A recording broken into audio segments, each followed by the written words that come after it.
Hello, boys and girls. How are you? Fine. Excellent. Today we are going to continue practicing English. Here we go. Letters and sounds. I.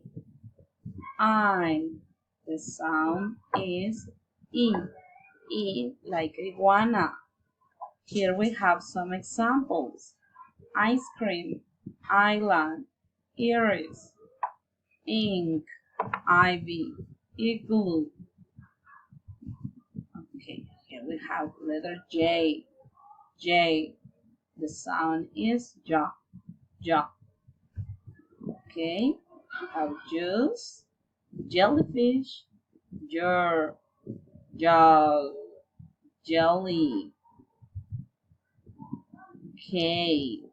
Letter K. Okay, kiwi, kangaroo, kite, Ferrari.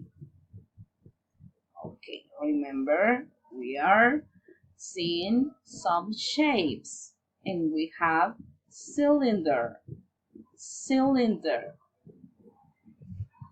Okay, subject pronouns. Okay, I, you,